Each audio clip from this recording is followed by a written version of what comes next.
Okay, here we go. I think we're recording. Angie, do we look good? You look good. Okay, perfect. This is Michelle Garcia, and we're doing a Zoom. I'm with Windermere. My website for reference is Lake CDA Realestate.com. I've got a few people on the line here, and I wanted to do a little talk with Janie Roth, hi Janie. Hi, good morning. And Janie's with STCU. I'm going to pull up her website here. I've got Angie helping me, so I might rely on Angie for some technical things. But in general, I think we're good. So Janie, I wanted to chat with you about. Just things are crazy right now, right? We've got Right. this COVID-19 thing going on. Obviously, and if for anyone out of the area or who doesn't know us, we're in the Coeur d'Alene, Idaho area. So that's the Panhandle region of northern Idaho. We're just about a half an hour or so away from Spokane, Washington. In the time of year, what is this, April 2nd, right? Yep. And we're in the height of all this COVID-19 stuff. And I just wanted to chat with Janie, who's one of my good friends, but she's also a professional with STCU, and she has been in the lending business for a long time. And so Janie, I'll ask you to kind of give a little bit about your background first, Okay. and then we can kind of chat about what's happening in the world and how do we maneuver through all this COVID-19 stuff. Sure. So tell us Well, about you first. yeah, I'm Janie Roth. I'm the home loan sales manager for North Idaho for STCU. Gosh, I've been in the business both on the real estate side and lending side since probably about 1998. So I've been through a couple of these ups and downs through real estate and lending. And recently just took on a team with STCU where we work with externally. So that means we work with referral partners and realtors, and we just built our team this year and are out there and staying busy and working for STCU. So it's been a great market these last 2 years, and we're excited about this summer. I think it's still going to be a good market, even through these challenging times that we're kind of going through right now. Yep, I can see that. I think all of us can. So also, by the way, we have Dave Davey on the line. Hi, Dave. So, yeah, and just when I first met Janie, I learned that she was a branch manager for, was it U.S. Bank or Bank of America? No, it's US Bank, yeah. U.S. Bank. Okay. Yeah. But anyway, we had a lot in common, so we kind of hit it off. But we've done more than a few deals together too. And I know Janie knows her stuff, and you just what is your official title? You got promoted to what? So I am the home loan sales manager for North Idaho for STCU. Okay. So I cover, all of North Idaho, and Nice. of course, too. So we do loans in Washington and Idaho, and I think Oregon as well. So, but it doesn't really affect our business up here too much. And of course, I only handle Idaho, so I don't know what's happening over in Washington very much, other than just, anecdotally talking to colleagues and things. But I would love to hear from your perspective what's happening in the lending field and COVID-19. How is this affecting the business overall? Sure. And, STCU has this, phrase that we always say, we're here for good. And I like to say that because we are here for good and we are open for business. So we are one of the essential businesses. So we're still running along just as smoothly as before. There have been some changes in lending and in what we call the secondary market, or guidelines that we go with, we go by through Freddie Mac because of COVID, because it has changed a few things. And some of the things that you and I have talked about is, a lot of people are losing their jobs during this time. Will that affect? Right, and it's just temporary though, right? Like that's the hope, but how does the bank handle that when And it it's really uncertain. depends. Yeah, I mean, if it's uncertain, you do have to have a job in order to get a loan, unfortunately. If by the end of the loan process, you are back into work and your job is considered to be ongoing for at least, the next 3 years, or you'll be in employment, then of course you'll get approved. But they are checking a little bit closer now. FHA, the government loans are checking 1 day before closing to make sure that people are still gainfully employed. So really, I think if you are in the process and you have lost your job, or if you're just on a temporary leave of absence, it really depends on what the reason for you. It has a business shut down completely. Will it be coming back? What type of business are you in and how you are paid? All of that really, varies per employment. So, and that will vary per approval too, so it's, I know it sounds very vague, but It kind of has to be, right? Because I mean, it's on a it's case really by kind of a case, case or by case, yeah. Case by case scenario, basically. okay. And so that that makes me think about, if someone's in the process of purchasing a home and they're going to verify employment, as short as a day before the deal closes. Oh my gosh, can you imagine? Like the day before you're supposed to close. I mean, everyone's should be packed up and ready to go, moving trucks all ordered and everything, right? Yeah. I mean, are you actually seeing that happen, like where things are not going through, or? I haven't personally seen that myself. Right now, what general guidelines are 10 to 5 days before closing. FHA and government loans some investors have moved it up to 1 day before closing. Again, it's per lender and per investor. But yeah, I'm sure it happens. It's happened before though, too, before the COVID. If somebody loses their job before closing, then we can't close on the loan. Right. So that really isn't something that is new per COVID-19, but I think it might happen more frequently now based on your employers. If now that we have the new stimulus package, it's be coming online tomorrow for people to get loans and everything. My understanding of the way that was intended is that the business owners, they would continue to pay their employees even though they can't work. An effort to have all their employees, when we're over this, we can restart the economy, right? So in a situation like that, any idea what that might do to somebody that falls into that category? I would suspect that they're still being paid, they're still an employee, and so they're just like they always were, continuity of everything, right? Yeah. Great. So, I mean, if we verify the employment and you're still receiving paychecks, I know my daughter has been out for 4 weeks and she still is being paid by her employer. So she's still employed. So you're still really employed at that time. If your business shuts down or you're laid off and you're, unemployed, that's different. So that was a good question, Dave. Yeah. And also, what about on the business owner side? How is that looking? That starting, I think it's April 14th. Let me look at my notes here. Yeah, April 14th. Guidelines have changed a little bit on that end, just because of the COVID-19. Businesses are shutting down. So we do have to verify that the business is open and it is actively doing business. And, you will verify that through like invoices or accounts receivable, or, a phone call verifying that the business is open and running. So there has been a little bit different guidelines put together for businesses. And this is something that we will do 10 days before closing now. Whereas before, we pretty much just went off of their financials.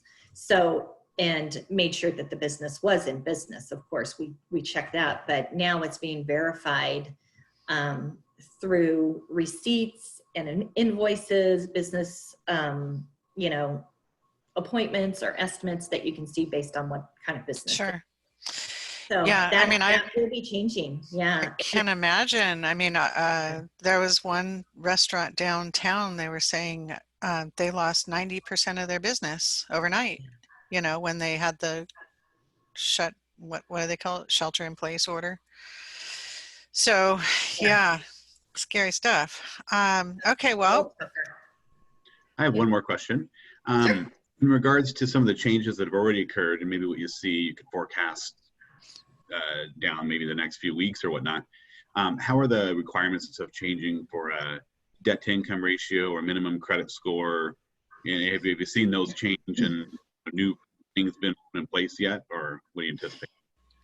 The only area where I've really seen the changes are through our FHA and VA and USDA guidelines.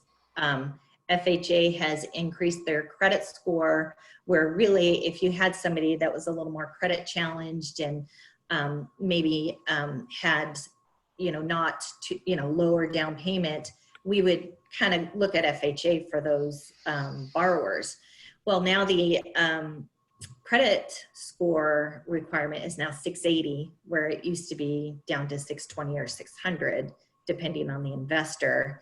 There also rates have increased in that, you know, in FHA and VA, and also they're doing the one-day verification of employment. So that is where I've seen the biggest change. As far as our personal, you know, STCU and our guidelines, we're running along just as business as usual. You know, we're going through the same verifications, and of course, any thing that comes, any new guidelines that come through from our secondary market, which we use Freddie Mac, we do have to abide by those guidelines. And those are some of the ones I just talked about earlier with self-employment and, you know, the verifications that we're doing now that will start actually April 14th. so the lending requirements are tightening. You know, I haven't seen any tightening of lending requirements, just more verification of employment, I would say, because I think that's the biggest unknown out there. Mm-hmm. You know, will people have jobs, and will businesses, self-employed businesses, still be able to stay in business if they are wanting to buy a house right now? So I think that is where you'll see, you know, maybe some things start to change a little bit. But as far as credit guidelines, and I haven't seen anything come through on that end. But did you say though that 680 was the new requirement for, what was that for? I missed that. For FHA. For Okay. FHA. Yeah, and that's through our investors. And I did speak to another lender yesterday, and the same thing. FHA loans minimum requirement now is 680 credit score. That's a big difference, isn't it? Yeah, that's a big difference. FHA was kind of meant for the people who were a little bit of a lower credit score, I thought, right? Right. Okay. So, you know, and these may be temporary changes. So we just have to see, you know, this is, as you know, it's moving and changing daily. Right. So it's, you know, it's something that we look at. We get notifications from our underwriting manager on if we do have changes through our secondary market, which is Freddie Mac, then we get those changes and when they will be implemented, and so that we're prepared when we do have some borrowers that come in that might meet those guidelines. Okay. And what are we running right now for interest rates? Oh gosh, they're kind of all over the board. Okay.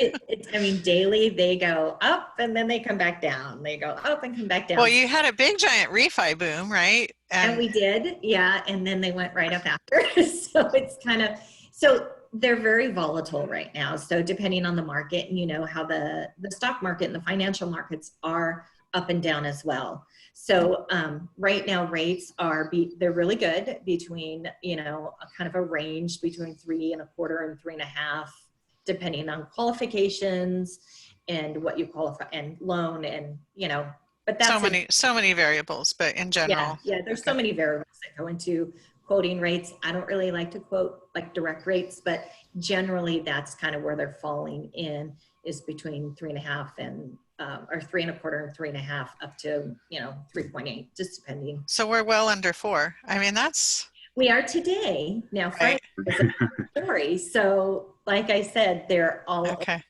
all over the place. Still, I mean, Just talk to your lender or whoever, or talk to me. right. If you're interested, then we can kind of, lenders like to get with the person and really Sure. based on their qualification, because there are so many variables that go into a rate. Sure. So great. So that's what I want to put out there. Rates are still, I mean, gosh, when I bought my first house, they were 8%. So Yeah. 4% is great, I know. Seriously. 4 point anything, still good. I mean, yeah, right. it does make a big difference in what people can qualify for, right? But It does. Yeah, it does. I mean, there's so many variables that go into it that really it's hard to put out a general rate out there. mm-hmm.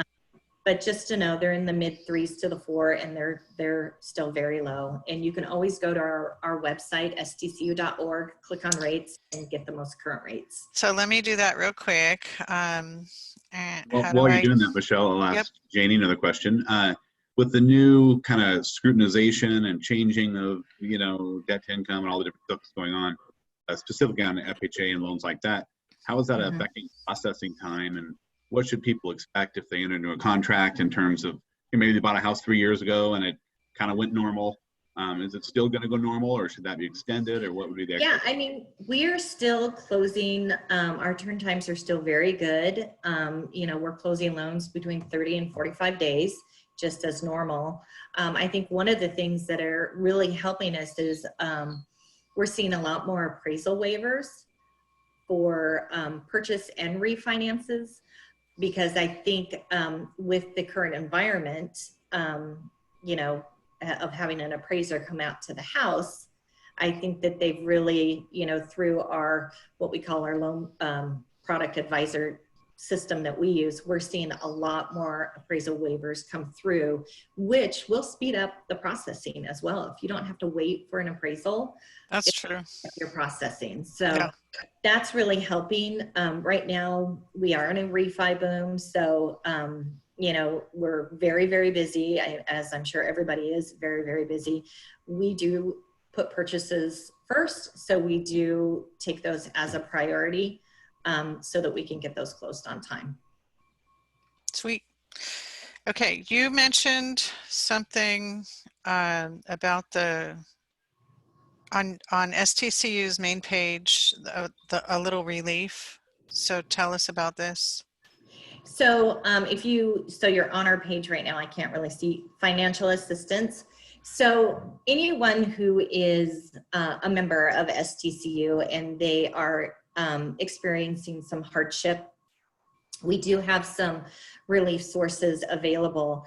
If you go to stcu.org and you're right there, it shows you relief for businesses.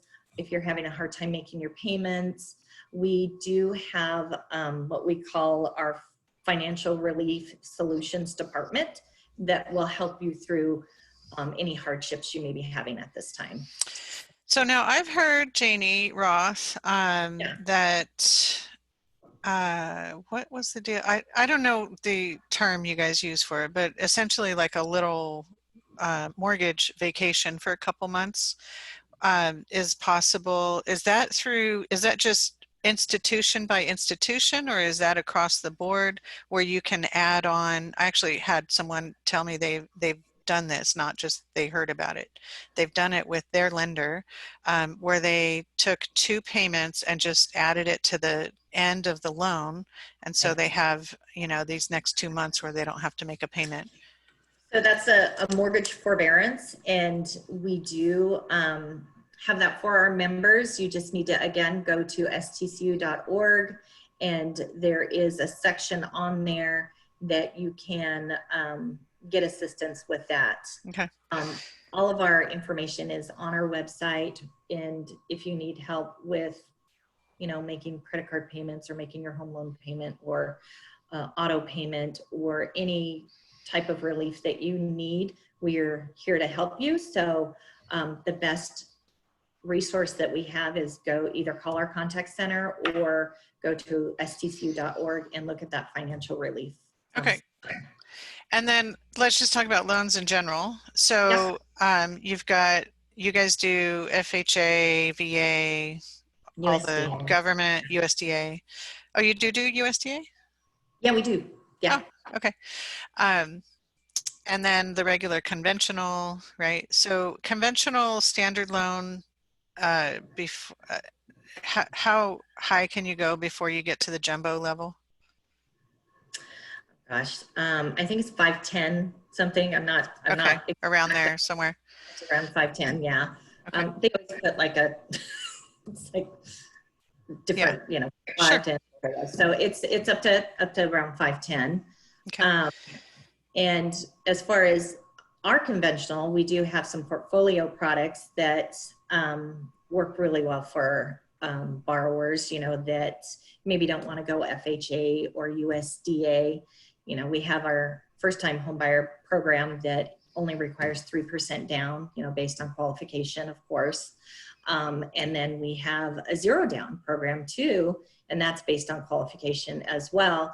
But those are two programs that, you know, STCU has that can really help, you know, first-time homebuyers or people who just haven't really had the time to save up their 20% down.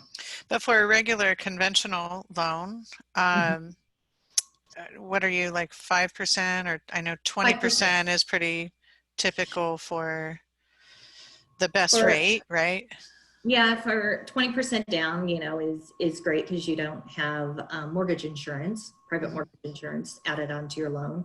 Anything that's less than 20% down, you will be charged private mortgage insurance or mortgage insurance. And as far as guidelines for Freddie Mac, you can go as low as 5% down, you know, for a conventional loan. Okay, but your best rate's going to be with the 20% down.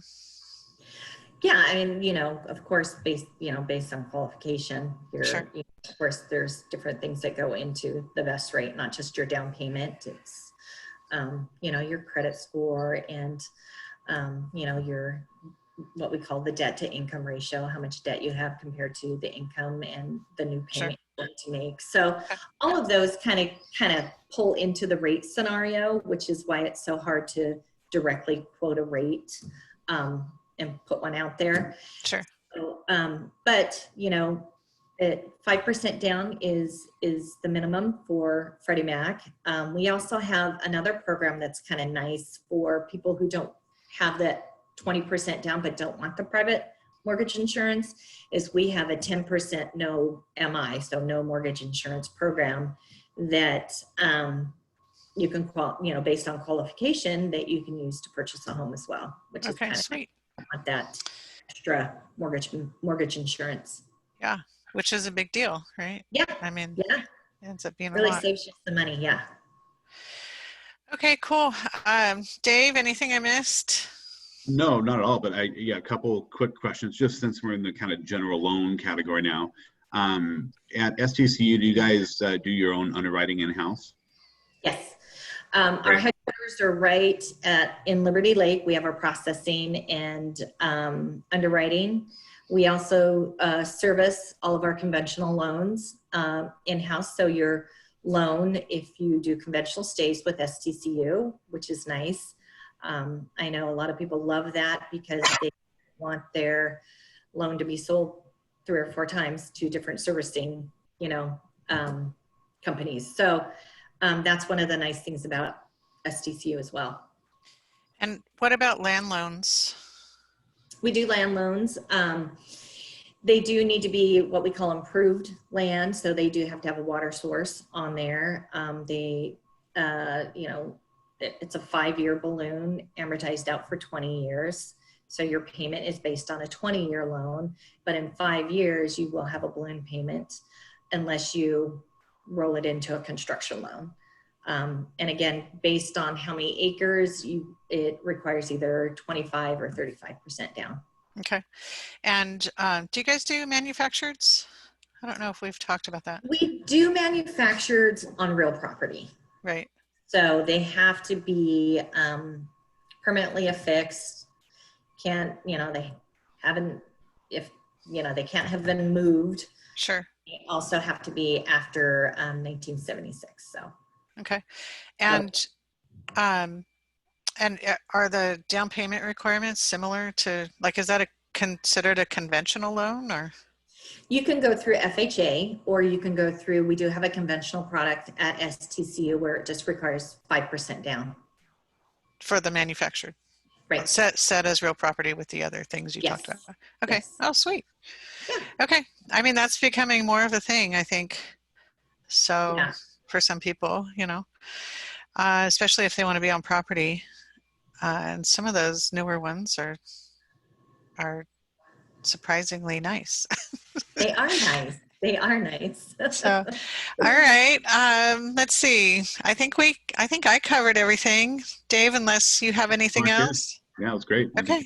Is there anything else you wanted to add, Janie? Oh, to me. Okay. I thought you were talking to Dave. No, I think that I just kind of wanted to get the word out there that we are open for business, doing business as usual, and that we are also there to help our members in this, time of uncertainty and these challenging times.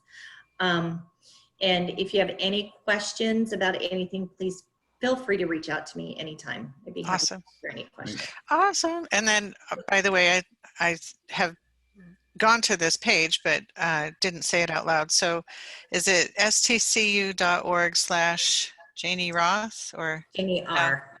Janie R? Yeah. Okay. And so if this is where people can apply, right? Yes, you can go on, and that's the nice thing is one of the reasons why it really hasn't affected our business is because everything is pretty much online now. Yeah. Signatures, electronic documents, and you can apply for a loan online. And I just closed a loan with a gal from Minnesota that's Nice. here. So, and Nice. met her, but had a great relationship with her, and everything was done either over the phone or online. So it's definitely possible to still buy a house and close on a loan through the COVID-19. Right. Awesome. Okay. And I'm going to finish with, we're in the process of updating our website, LakeCDARealestate.com. And so I would love feedback on that for anyone who's listening. We're daily, I think, going to be modifying this until, we feel like we've got it where we want it. But yeah, this is our new site. Jared, Dave, myself, Angie's in the background. She didn't want to be on camera, but I don't know why. She's so cute. She's very cute. But one thing I want to point out, this North Idaho relocation guide is something that we've spent a lot of time on.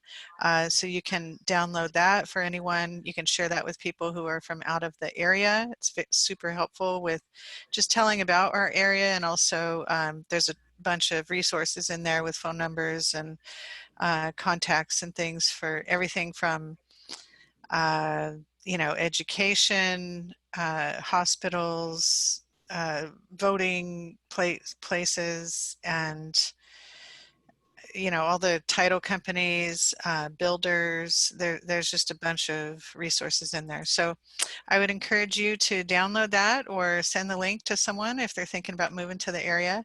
And please let me know if you've got any questions or if we can help you in any way regarding real estate here in the Coeur d'Alene, Idaho area. Janie Roth, thank you so much. Thank you for having me. I really appreciate it. It was a lot of fun. So I really appreciate you coming on, and I think this is fun. So this Zoom thing, like, we're all kind of doing business a little differently, but we're still operating and connecting with one another and helping people find their happy place, right? Look, do you like that? Helping you find your happy place. I love it. So, all right, guys. Thanks, everyone. Have a good day. Bye.